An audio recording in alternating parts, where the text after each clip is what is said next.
Hey, good morning. This is Joe from Citrus County Porch Life, bringing you the AA word of the day. And the word for today, December 16th, 2024, is partners in recovery.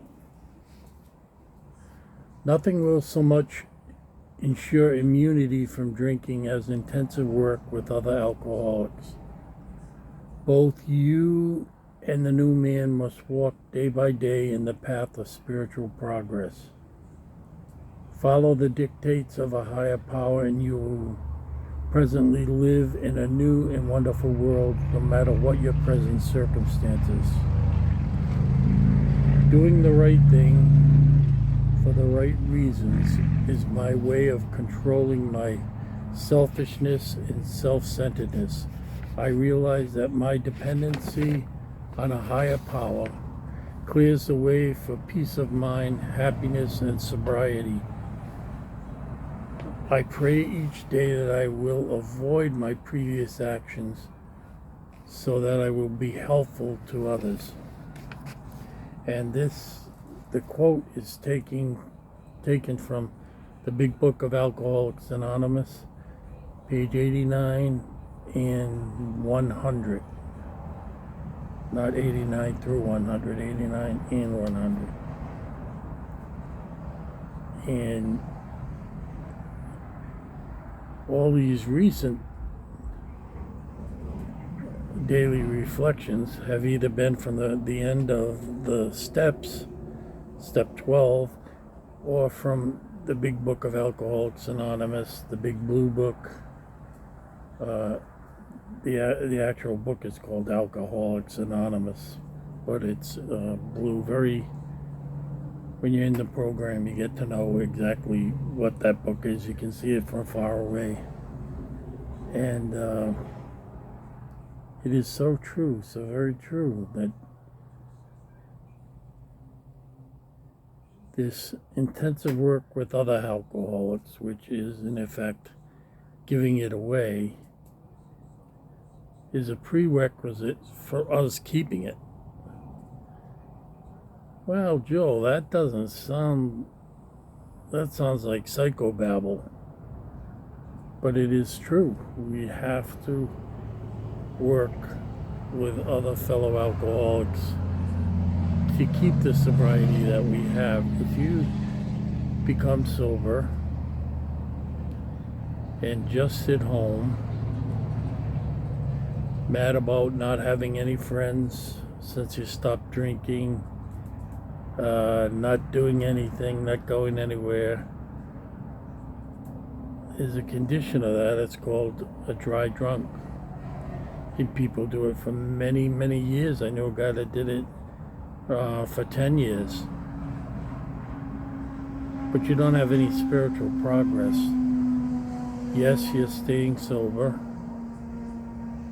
Probably not getting in jackpots unless this dry drunk causes you to lose your temper.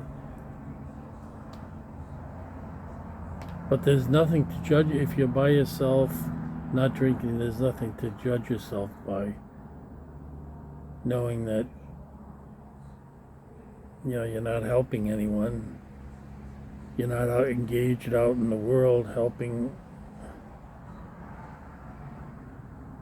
It may just be meeting up with friends, talking to friends, asking how they're doing.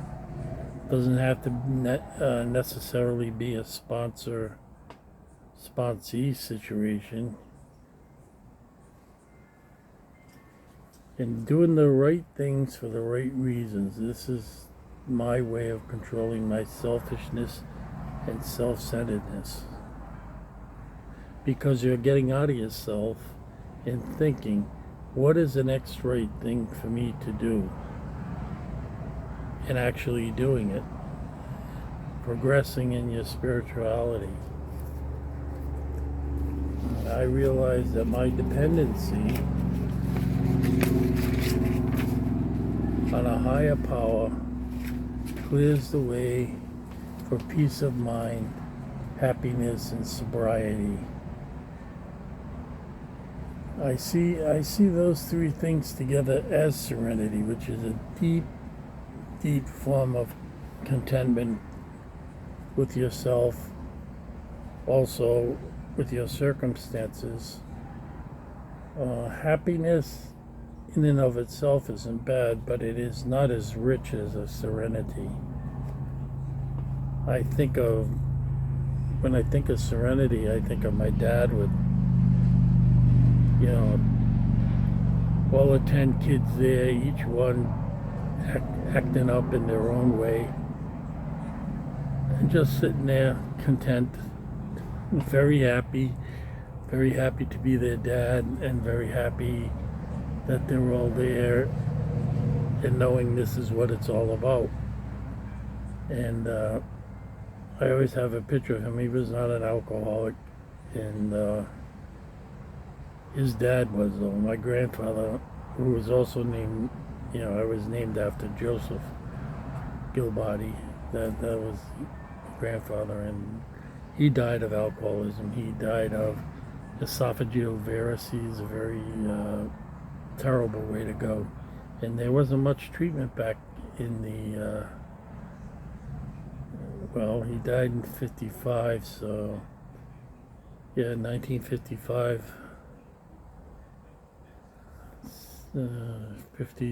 59 years ago. No, 69 years ago. And he just bled out from the throat.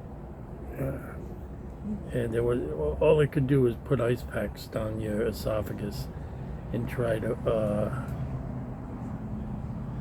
get the bleeding to stop.